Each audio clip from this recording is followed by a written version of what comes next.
Alors, je réponds à une demande d'exercice. C'est plutôt un exercice de fin de chapitre qui fait référence à toutes les connaissances. Un petit clin d'œil, une date qui n'existe pas. Le 30 février, c'est un mois qui compte au maximum 29 jours normalement. J'ai deux formules entre crochets, deux formules, un anion, l'anion phosphate, PO4 3- et NH4+, cation ammonium. Et donc en fait, ces indications vont me permettre de répondre à la première question, le nom qu'on va donner au composé ionique, et puis est-ce qu'il a un intérêt pour l'agriculture? Alors en fait, l'intérêt pour l'agriculture, il est relativement simple. Je vais commencer par là. En fait, on va beaucoup utiliser les engrais et il y a trois éléments qu'on va gérer dans le sol. C'est l'azote, le phosphore, le potassium. L'azote plutôt apporté au printemps. Le phosphore sous forme de phosphate qu'on va apporter au printemps, notamment lorsque on est en terrain calcaire, parce que les phosphates, on ne les retrouve pas dans les eaux de drainage. Ils s'associent assez facilement à du cation calcium pour former des phosphates mono-bi- ou tricalciques. Et plus la forme est calcique, plus il y a de calcium, moins en fait la forme va être assimilable par les plantes. Pareil, l'ammonia, le cation ammonium, c'est un cation qui est peu assimilable par les plantes, mais apporté dans le sol, la flore microbienne va le transformer en anion nitrate qui lui est assimilable par les plantes. Alors, pour ensuite déterminer la concentration molaire en solution, eh bien en fait, il va falloir que j'écrive l'équation de dissociation. Donc cette équation de dissociation, qu'est-ce que c'est? Eh bien c'est le composé ionique qui est cristallisé. Donc voilà la formule chimique du composé ionique cristallisé qu'on va ajouter à de l'eau, qui elle est liquide, et ça va former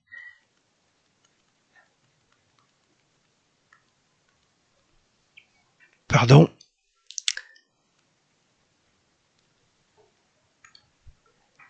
NH4+, plus PO4 3- plus H2O à l'état liquide. Et les deux sont sous forme aqueuse, en solution aqueuse. L'eau a servi uniquement à casser les liaisons ioniques. Et c'est à partir de là que je vais pouvoir déterminer ma concentration. Là, ma formule est équilibrée. Je vous rappelle que l'anion phosphate, c'est PO4- et j'ai NH4+. Je vais avoir une liaison ionique comme ça. Et donc, comme j'ai deux valences négatives qui sont libres, il faut bien rajouter deux cations pour que le composé ionique soit électriquement neutre.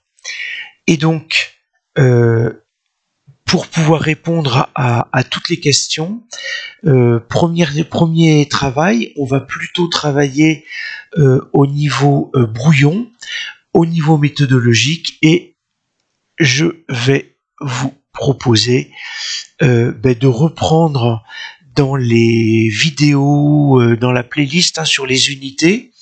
Ça, c'est un outil que je faisais faire en début de formation aux élèves. L'appareil de mesure, la grandeur physique, et puis ensuite l'unité du système international ou légal, avec tous les symboles, la manière dont c'est écrit, et puis les unités qui font référence. Donc ici, le composé ionique, j'y ai répondu. L'intérêt pour l'agriculture aussi. Et puis ensuite, la concentration molaire. La concentration molaire en solution, en fait, c'est la première grandeur que j'ai mise ici.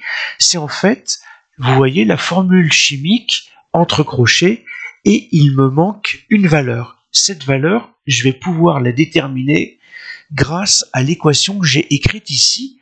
En effet, si j'ai une mole ici, en regardant les coefficients stoichiométriques, j'en ai 3 ici et j'en ai une là. Donc comme on me dit que j'ai 6-10-2 moles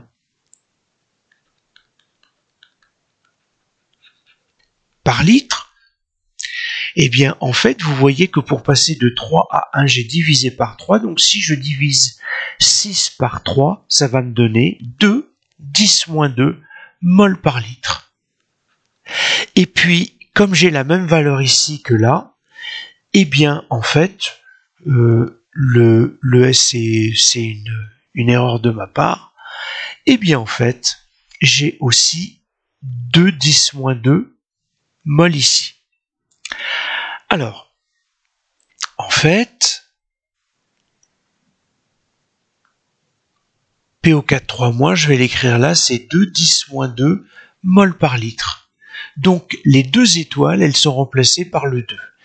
Et j'ai répondu à la question de la détermination molaire en solution de l'anion de la solution. Ensuite, il va falloir calculer la masse molaire. Alors, pour pouvoir calculer la masse molaire, je fais place nette.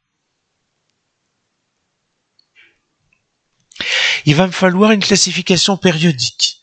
Et donc, je vais avoir besoin des écritures des noyaux du phosphore, 15-31, de l'oxygène, 8-16, de l'azote, 7-14,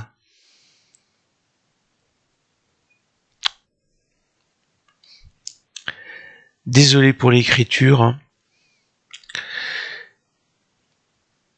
voilà, et puis de l'hydrogène 1,1. Donc ces valeurs je les connais, mais vous allez les retrouver dans la classification périodique des éléments. Et puis donc il va falloir que je calcule la masse molaire. Donc le symbole de la masse molaire, c'est un grand M de NH4 3 PO4.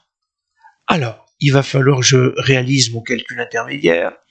J'ai 3 fois 14 plus 4 fois 1. Alors ce que j'ai entre parenthèses, c'est ce que j'ai entre parenthèses là, avec le 3 en facteur commun.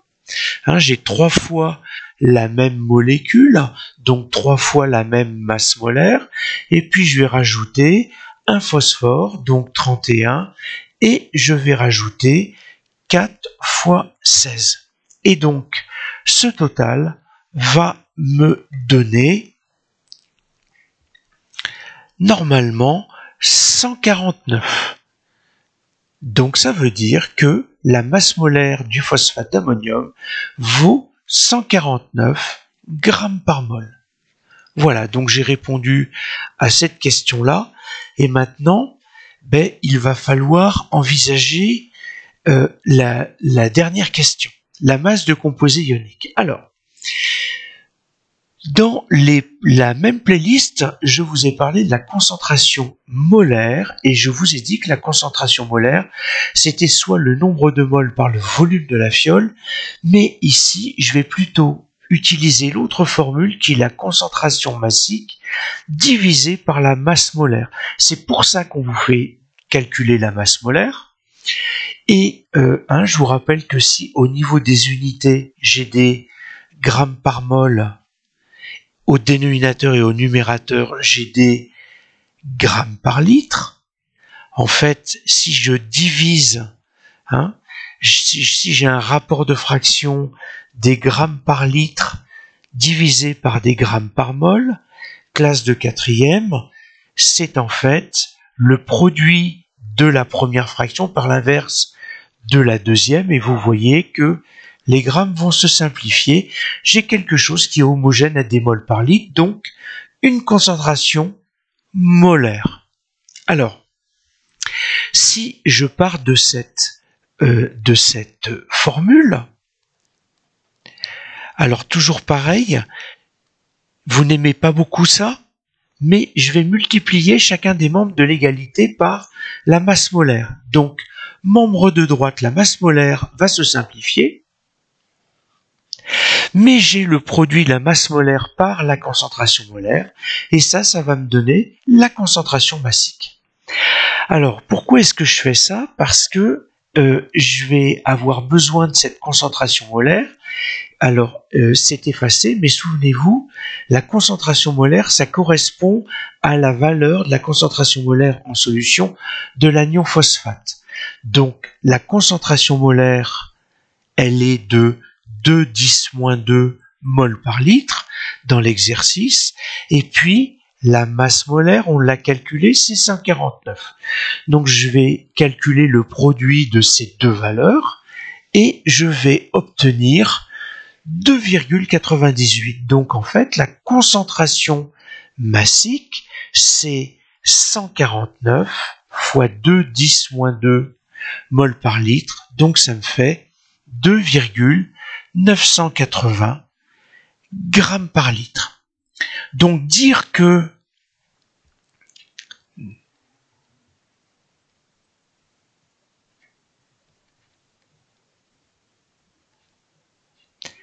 j'ai une concentration massique de 2,980 grammes par litre de phosphate d'ammonium, ça correspond aussi à dire que j'ai une concentration molaire de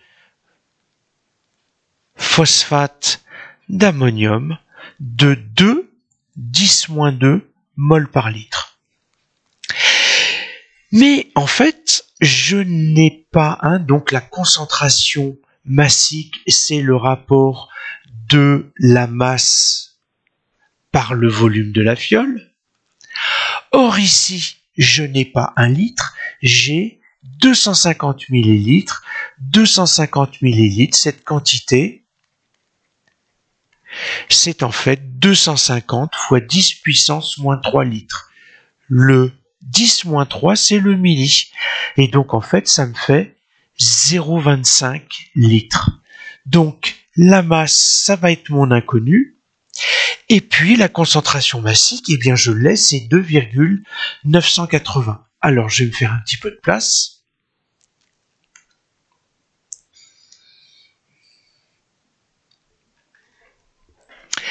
Donc, si je reprends, j'ai une concentration molaire de NH4 3 fois PO4 de 2,10-2 mol par litre. J'ai trouvé une concentration massique de NH4 3 fois PO4 de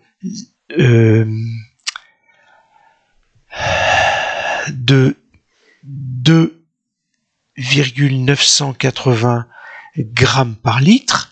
Et en fait, je vais utiliser la formule comme étant le rapport de la masse par le volume de la fiole.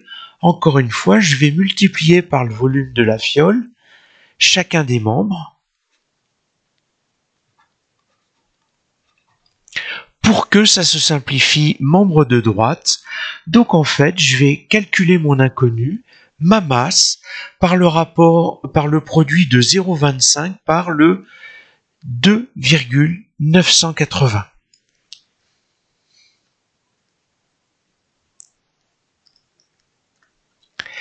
Et ça me fait une masse de 0,745. Donc, en fait, pour avoir une concentration de 2,10-2 mol par litre, c'est comme si j'avais dissous 2,980 grammes dans 1 litre d'eau, mais comme j'ai une fiole jaugée de 0,25 millilitres, j'en ai 4 fois moins. Donc en fait, finalement, pour la concentration molaire donnée, on a dissous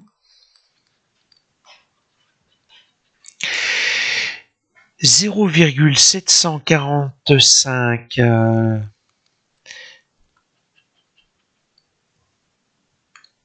0,745 grammes de phosphate d'ammonium dans une fiole jaugée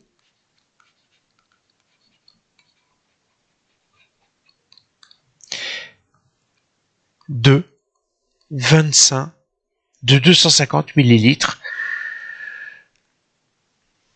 de 250 millilitres. Voilà. Et là, on a répondu à toutes les questions. Donc voilà, vraiment un exercice difficile, mais pas impossible, lorsqu'on maîtrise vraiment bien toutes les connaissances.